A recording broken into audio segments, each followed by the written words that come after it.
നമസ്കാരം.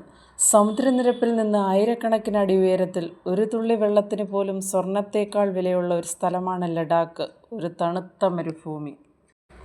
0 ഡിഗ്രിക്ക് താഴെയുള്ള തണുപ്പിൽ ലഡാക്കിലെ ജനങ്ങൾക്ക് വേണ്ടി വെള്ളമുണ്ടാക്കിയ ഒരു മനുഷ്യസ്നേഹിയാണ് സോനം വാങ്ചുക്. ലഡാക്കിൽ ശൈത്യകാലത്ത് ധാരാളം വെള്ളമുണ്ടെങ്കിലും അത് ഐസായി മാറുന്നു. കൃഷി ഇറക്കുന്ന ഏപ്രിൽ മെയ് മാസങ്ങളിലാണ് ജലക്ഷാമം രൂക്ഷം. ഇതിനൊരു പരിഹാരമാണ് ഐസ് തൂവ. ശൈത്യകാലത്ത് കുന്നിൻ മുകളിൽ നിന്ന് പൈപ്പുകൾ വഴി വെള്ളം താഴേക്കെത്തിക്കുന്നു, ഒരു ഫൗണ്ടേഷൻ പോലെ. ഈ വെള്ളം വായുവിലേക്ക് ചീറ്റിക്കുമ്പോൾ ലഡാക്കിലെ കടുത്ത തണുപ്പിൽ അത് ഉടനടി ഐസായി മാറി താഴേക്ക് വീഴുന്നു. ഇതൊരു കോൺ അല്ലെങ്കിൽ ബുദ്ധസ്തൂപത്തിൻ്റെ ആകൃതിയിലാണ് നിർമ്മിക്കുന്നത്. ഈ ആകൃതി ആയതുകൊണ്ട് സൂര്യപ്രകാശം പെട്ടെന്ന് തട്ടി മഞ്ഞുരുകില്ല. മെയ് മാസത്തിലെ കടുത്ത ചൂടിൽ ഈ ഐസ് പതുക്കെ ഉരുകി കർഷകരുടെ കൃഷിയിടങ്ങളിലേക്ക് ആവശ്യത്തിന് വെള്ളം എത്തിക്കുന്നു.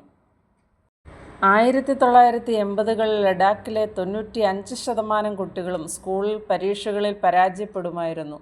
കാരണം അവർക്ക് മനസ്സിലാകാത്ത ഭാഷയിലും അവരുടെ ജീവിതവുമായി ഒരു ബന്ധവുമില്ലാത്ത കാര്യങ്ങളാണ് സ്കൂളുകളിൽ പഠിപ്പിച്ചിരുന്നത്. ഇതിനൊരു മാറ്റം വരുത്താൻ സോനം വാങ്ചുക് തീരുമാനിച്ചു. 1988-ൽ അദ്ദേഹം SECMOL students educational and cultural movement of Ladakh എന്നൊരു ബദൽ സ്കൂൾ ആരംഭിച്ചു. മറ്റ് സ്കൂളുകളിൽ നിന്ന് പരാജയപ്പെട്ട് പുറത്താക്കപ്പെടുന്ന കുട്ടികൾക്ക് മാത്രമായിരുന്നു ഇവിടെ പ്രവേശനം.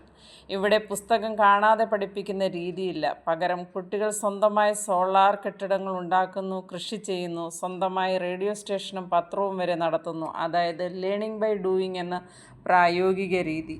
സെക്മോളിൻ്റെ വിജയത്തിന് ശേഷം അദ്ദേഹം ഓപ്പറേഷൻ ന്യൂ ഹോപ്പ് എന്ന പദ്ധതിയിലൂടെ ലഡാക്കിലെ സർക്കാർ സ്കൂളുകളുടെ വിദ്യാഭ്യാസ രീതിയും പാഠപുസ്തകങ്ങളും മാറ്റിമറിച്ചു.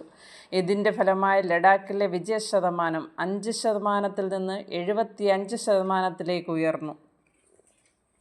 അങ്ങനെ തോറ്റ കുട്ടികളെ രാജ്യത്തിൻ്റെ അഭിമാനമാക്കാൻ അദ്ദേഹത്തിന് കഴിഞ്ഞു.